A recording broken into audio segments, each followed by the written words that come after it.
Alors nous sommes le 21 juin, nos cinéraires maritimes commencent à fleurir. Alors, on aime ou on n'aime pas ce style de plante, de le laisser fleurir comme ça. Personnellement, j'aurais souvent tendance moi, à vouloir le tailler, le garder plutôt en tant que plante à feuillage décoratif, plus que pour le garder pour ses fleurs. Là, je trouve que finalement, dans un jardin dans ce style, de le garder un peu fou comme ça donne un style. Hein, après, chacun ses goûts. Là, je vous propose de le laisser fleurir un petit peu encore quelques jours, quelques temps, et quand les fleurs se faneront, on se retrouvera et là je vous montrerai comment retailler la plante, lui donner une forme, de manière à laisser place nette pour d'autres variétés qui auraient tendance à être un petit peu cachées actuellement à cause de son port. Voilà. Donc on se revoit dans, allez, on va dire dans une quinzaine de jours.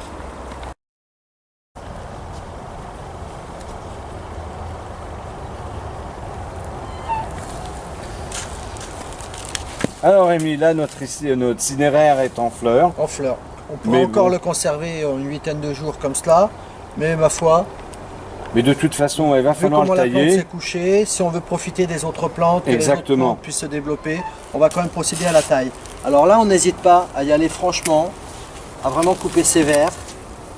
Ça fait mal au cœur, hein, je le sais, mais bon, c'est pour que chacun puisse avoir à tour de rôle la possibilité de pouvoir aussi s'épanouir et fleurir. Alors, parce que tu me disais Rémi que toi tu n'étais pas partisan des fois de le laisser fleurir. Tu étais plutôt partisan de le tailler et de le laisser oui, plus structuré. C'est vrai que le cinéraire maritime a un feuillage tellement coloré, tellement beau en soi, que finalement le feuillage à lui-même me suffit esthétiquement. Je reproche toujours moi justement au cinéraire maritime d'avoir un port un peu fou comme cela. Donc là finalement ça a quand même donné un super effet, un massif assez fou comme cela. Mais si on va avoir un massif quand même assez structuré, on va plutôt s'en servir en tant que plante à feuillage décoratif. Hein. Alors là en tout cas, comme je disais, on n'hésite pas à tailler assez sévèrement. Et là très rapidement, dans une quinzaine de jours, on va déjà se retrouver avec justement une boule de feuillage gris argenté comme cela. Ce qui fait que là, le fait de l'avoir taillé, là le chenille, elle va retrouver toute sa place pour se développer en feuilles et aussi faire sa floraison, une floraison jaune que l'on verra plus tard. D'accord. Hein, donc elle va avoir sa place pour se développer. Voilà. Et si dans tout le massif on procède ainsi, à la taille des cinéraires, le massif va vraiment respirer. Vraiment, les autres plantes vont vraiment retrouver leur place. Là, elles sont un petit peu cachées, elles vont retrouver leur place.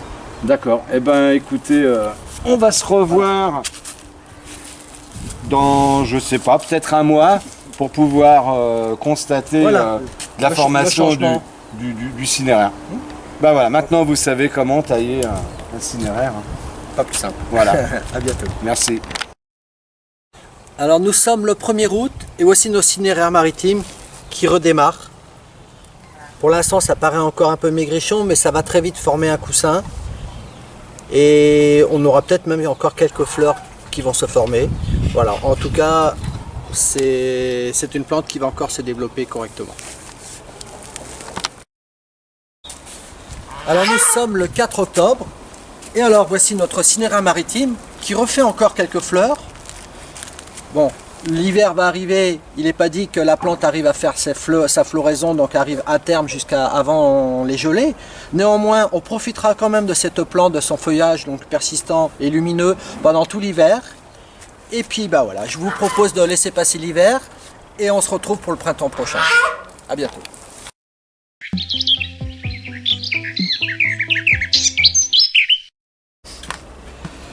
Bonjour, alors Armelle, aujourd'hui tu vas nous parler d'une plante qui s'appelle Eucomis bicolore. Bicolore. Donc on va présenter une bulbeuse. Pour l'instant on conseille de l'acheter dans le commerce parce que pour arriver à avoir un bulbe qui fleurit comme ça, il y a quand même un certain nombre d'années. Hein. Ceux-ci ont été semés, effectivement. J'avais acheté des graines et je les ai laissées pousser. Mais bon, elles ont 10-15 ans. Hein. Voilà. Donc pour Alors l'instant, que si l'on achète un bulbe, là, dès la première année, on a une on a plante de quelque cette chose. force-là. On a quelque chose. Alors on l'appelle la plante ananas parce que si Dominique s'approche et qu'on on la voit du dessus, Elle forme voilà, on dirait un petit ananas. Et elle est très intéressante parce que elle a une fleur verte et légèrement mauve. Et ce qui est joli aussi, c'est sa tige. Sa tige est toute tigrée. Oui. Donc très peu d'entretien.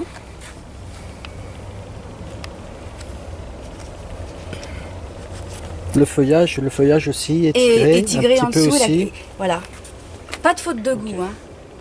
On retrouve les touches de sa tige, De la sous tige ses sur les feuilles. Vraiment, elle est en accord. Hein. Alors, Elle est- Question piège. C'est Ah. une plante de quelle origine? Alors, j'ai noté, elle est encore africaine, Afrique du Sud. D'accord. On en a décidément beaucoup, tout comme les pélargots. Hein, Oui. ils viennent tous ou presque d'Afrique du Sud. Bah, celle-ci, c'est aussi une Afrique Ok. du Sud. Là, au niveau de la taille, c'est sa Ouais. taille maximale. Hein. C'est sa taille maximale. Alors, on dit que ça fleurit en août et septembre. Et là, on est au mois de juillet et elle est déjà en Déjà pleine en fleur. fleur. Donc, on va considérer que c'est juillet, août, septembre. Donc, on la laisse. Hein, on l'arrose parce qu'il fait très chaud, on l'arrose. De toute façon, son feuillage a tendance à se baisser quand elle a soif. Oui. Mais en période de chaud comme ça, par exemple, moi, elle est arrosée tous les jours. D'accord. Et alors, une fois que la floraison est là, la floraison va durer un mois. Oui, encore un mois. Un mois. Une fois que la floraison est terminée, les fleurs, tout ça se fane. Oui. On coupe les tiges. Non, on les laisse. C'est comme le principe de la tulipe. On va laisser La plante en tout, elle-même. tout s'affadir, D'accord. tout tomber en fait. Oui. Et quand ça se décrochera naturellement du bulbe, D'accord. la feuille va pourrir en fait. Mais en fait, elle a besoin de sa feuille pour faire la photosynthèse, pour nourrir le bulbe pour l'année prochaine. D'accord. Comme une tulipe pour Comme la régénérer le bulbe, pour Voilà. que le bulbe à nouveau regrossir, pour refleurir l'année prochaine, Voilà, a besoin que toute la sève qui était dans les feuilles, finalement, redescende redescende dans le bulbe. dans son bulbe. Voilà. D'accord. À partir de ce moment-là, on la laisse tranquille, on n'a plus besoin de l'arroser.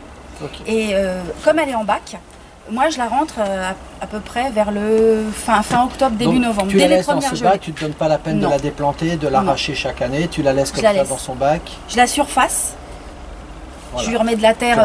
Tu régénères, tu remets un petit peu de voilà, la terre. terre neuve D'accord. l'année suivante, mais Oui. c'est tout. Un peu d'engrais quand même? Même pas. Même pas. Je lui donne Le jamais fait de mettre d'engrais. de la nouvelle terre, Oui, ça lui suffit. ça lui suffit. D'accord. Mais c'est une plante qui peut être aussi plantée en pleine terre et laissée en pleine terre, mais à condition que le bulbe soit à 15 cm de profondeur. Et sûrement bien drainé aussi, comme Oui. tout bulbe, puisqu'il faut éviter que la Donc pourriture ne se ça forme. c'est important. Ouais.